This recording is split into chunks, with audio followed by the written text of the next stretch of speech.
banyak pelajaran menarik ya dan berharga sekali saat menghadapi krisis, di mana misalnya tahun 98 ada krisis keuangan global, lalu kemudian juga pada tahun 2008 kita juga menghadapi krisis ekonomi dan kita berhadapan lagi dengan krisis yang serupa sebetulnya, tapi tentu saja dengan kasus yang berbeda.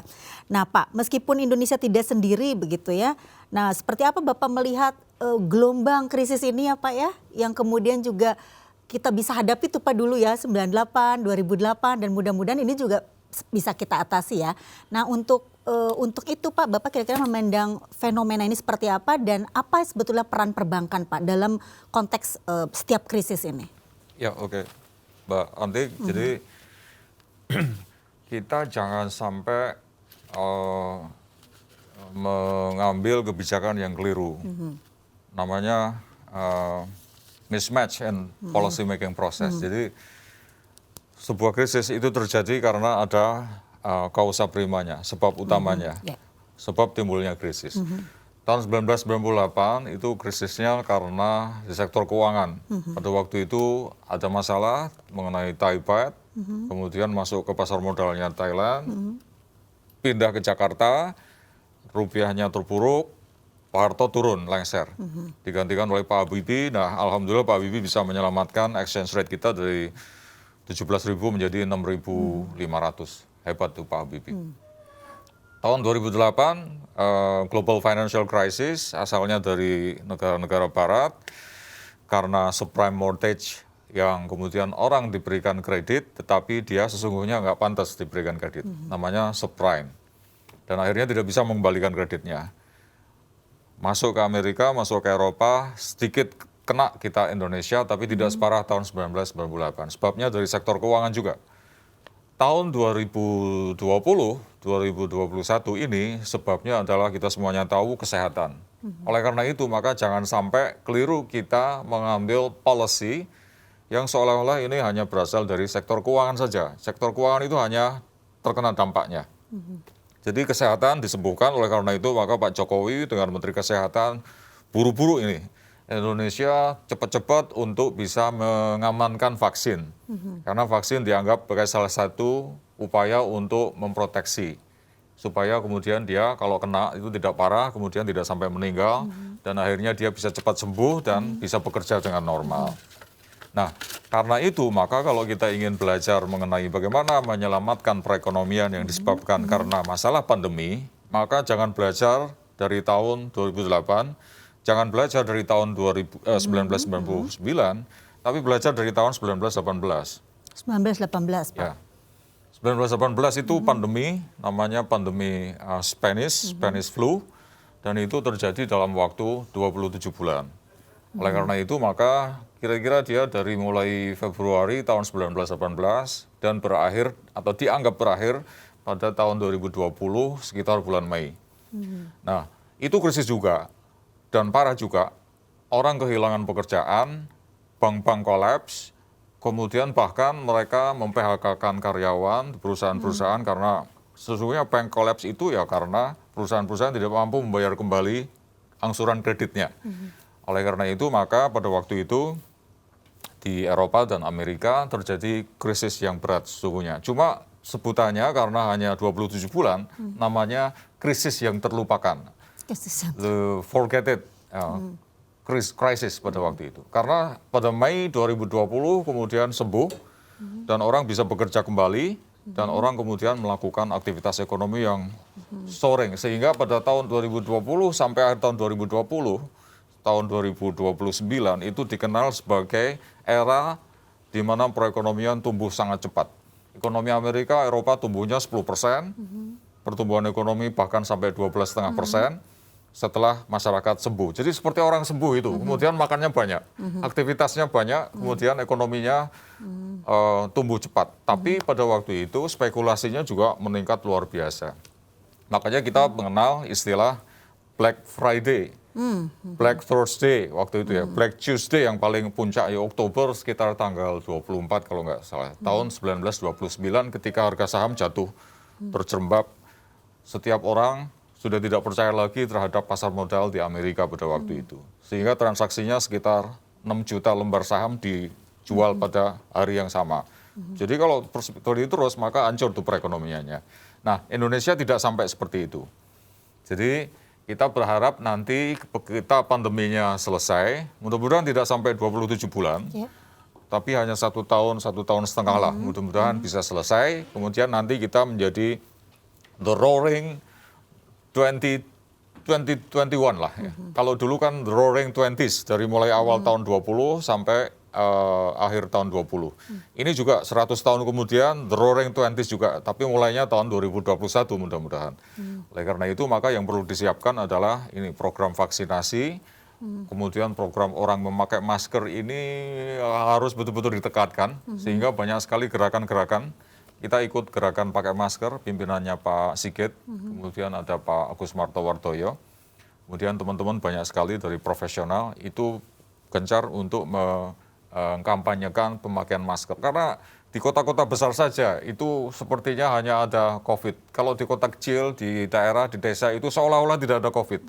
Dan mereka tidak mau menggunakan masker. Harusnya dengan kampanye nasional, di daerah-daerah juga dengan tingkat death rate-nya yang masih lumayan, itu kemudian mulai memakai masker. Dan diberi contoh oleh pemimpin-pemimpin di daerah, masyarakatnya memakai masker. Kalau itu bisa dilakukan, itu sangat drop itu penyebaran COVID-19. Cuma itu tadi, gerakan untuk memakai masker di setiap kota dan bahkan desa, itu harus betul-betul ditingkatkan oleh pemimpin-pemimpinnya. Saya kira itu. Dan dampaknya kepada perbankan, saya kira kita semuanya tahu bahwa perbankan juga mengalami masalah karena demand masyarakat masih lemah. Oleh karena itu maka permintaan konsumsi maupun permintaan investasi dari swasta masih lemah. Ketika Mbak Antik menjumpai di hotel-hotel misalnya, occupation rate-nya baru 50%, itu sudah maksimal, itu bagaimana mungkin mereka menaikkan investasi. Makanya investasinya landai atau bahkan cenderung turun. Oleh karena itu maka yang dibutuhkan adalah insentif mechanism, stimulasi di perusahaan-perusahaan, stimulasi di perbankan, terutama masyarakatnya diberi stimulasi untuk bisa melakukan pekerjaan, aktivitas pekerjaan, dan juga akhirnya konsumsi. Yang dilakukan oleh pemerintah negara-negara Barat pada waktu itu untuk menyelesaikan Great Depression, depresi berat, itu mereka mendekatinya dari sisi demand. Kita juga sudah mulai membicarakan demand. Kalau nggak ada demand, maka nggak akan selesai ini persoalan ekonomi yang disebabkan karena kesehatan. Nah, bagaimana mendorong demand? Maka waktu itu timbul pemikirannya Bapak ekonomi modern namanya John Maynard Keynes. Ada 4 atau 5 pendorong demand. Yang pertama adalah bagaimana kita menstimulasi konsumsi. Jadi pada saat kondisinya krisis, pada saat yang paling bawah, maka demand harus ditekan. Supaya kemudian supply mengikuti demand. Jadi kalau konsumsi bisa ditumbuhkan, ya caranya dengan cash transfer, kemudian diberikan pekerjaan, dan seterusnya. Kalau zaman dulu, tahun 1930-an akhir, ketika seorang presiden Amerika yang sangat terkenal itu dan menjadi favorit sepanjang sejarah, namanya Franklin Delano Roosevelt, itu punya program, 47 program, namanya adalah The New Deals. Isinya adalah bagaimana menciptakan pekerjaan, meskipun dengan kualifikasi yang tidak terlalu tinggi. Tapi orang bisa bekerja, mendapatkan penghasilan, bisa konsumsi, kemudian ada multiplier effect-nya, sehingga roda perekonomiannya berputar. Nah, itu diciptakan sekitar 3 juta sampai 6 juta pekerjaan baru oleh Presiden Roosevelt. Kemudian orang mulai bisa menggeliatkan roda perekonomian. Nah, consumers, masyarakat yang mengkonsumsi barang dan jasa bisa dilakukan itu. Kalau Pak Jokowi bilang dengan kartu prakerja, dengan pelatihan-pelatihan itu. Dan saya lihat sekarang yang ngambil pelatihan dengan jumlah yang sangat masif itu, ribuan jenis pelatihan, itu sudah mulai banyak dan sudah mulai menunjukkan hasilnya. Nah, kebetulan Direktur PMO-nya, Bu Deni, itu adik kelas saya di Fakultas Ekonomi UGM, sudah sering menunjukkan hasil-hasilnya. Mudah-mudahan itu bisa menggeliat, ya, bisa menciptakan lapangan kerja yang dibutuhkan oleh masyarakat, kemudian dia bisa menciptakan barang atau jasa. Karena kalau hanya pemerintah, nggak bisa. Pemerintah memberi insentif, nanti habis. Bank Indonesia membantu dengan membeli SBN di pasar primer, kemudian digunakan untuk macam-macam oleh pemerintah, tapi oleh masyarakat maksud saya, dan oleh kelompok usaha. Tapi kalau mereka tidak inovatif, tidak bisa melayani permintaan pasar ketika kondisinya lagi berat seperti sekarang, mereka harus sangat jeli tuh, kira-kira permintaan pasarnya ada di sektor apa, kemudian yang paling tinggi pertumbuhannya apa, mereka harus masuk ke situ atau menciptakan pasar baru. Nah kalau itu bisa dilakukan, maka konsumsi akan naik, nanti investasi juga akan naik, dan akhirnya kalau yang dulu tahun 1930-an itu ditambah dengan ekspor, dan juga ditambah dengan tentu saja fiscal policy melalui government expenditure. Jadi 4 tuh. Konsumsi, investasi, ekspor, dan government expenditure itu bisa mendorong demand yang luar biasa besar. Nah, peran bank sentral dan perbankan itu luar biasa besar juga. Mengapa? Karena bank itu sudah bisa mengucurkan saya kira ratusan triliun dan itu bisa menciptakan tenaga kerja dan juga pendapatan buat masyarakat. Nah, ini saatnya perbankan untuk bisa memikirkan bersama-sama dengan pemerintah, Bank Indonesia dan OJK, bagaimana cara menciptakan inovasi-inovasi baru untuk creating the demand. Jadi bersama dengan consumers dan juga dengan UMKM itu mestinya duduk bersama, kemudian memikirkan kira-kira pasar baru yang bisa diciptakan secara cepat dan kemudian bisa mendorong roda perekonomian itu apa. Dan itulah yang kemudian dibiayai dengan bunga yang relatif murah. Dan sekarang sudah mulai era bunga murah karena Bank Indonesia sudah menurunkan suku bunga.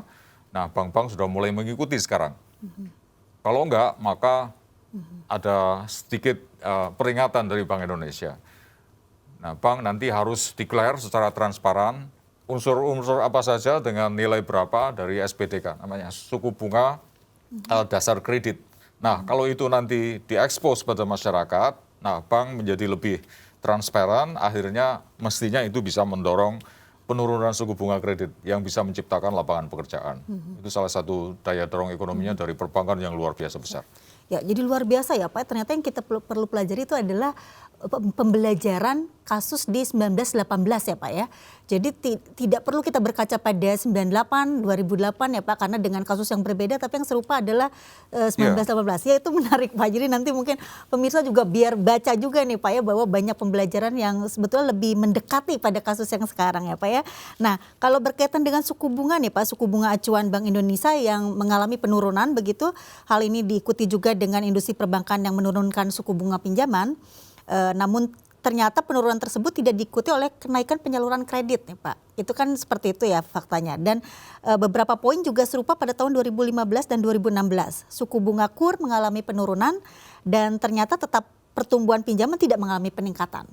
Nah, kira-kira bagaimana nih Pak, menurut Bapak nih, kondisi atau fakta ini? Ya, saya kira benar sekali bahwa sektor perbankan sekarang sudah mulai menurunkan, ya sudah mulai merespon apa yang diminta oleh Gubernur Bank Indonesia, Pak Peri Warjio. Saya kira itu sebuah keinginan dari Gubernur yang diikuti oleh pasar yang luar biasa besar. Keinginannya luar biasa merespon keinginan Pak Gubernur Bank Indonesia. Cuma suku bunga itu bukanlah satu-satunya faktor pendorong pengucuran kredit. Jadi kalau harganya murah, tentu dibelinya lebih banyak. Maunya kan seperti itu. Masih ada komanya itu. Koma, kalau ya. Kalau apa? Kalau permintaannya tinggi ya. Kalau permintaannya ada atau permintaannya meningkat. Nah, sekarang kondisinya adalah permintaannya masih lemah. Oleh karena itu, maka fokus perhatian seluruh komponen bangsa sekarang adalah bagaimana caranya meningkatkan permintaan atau demand masyarakat.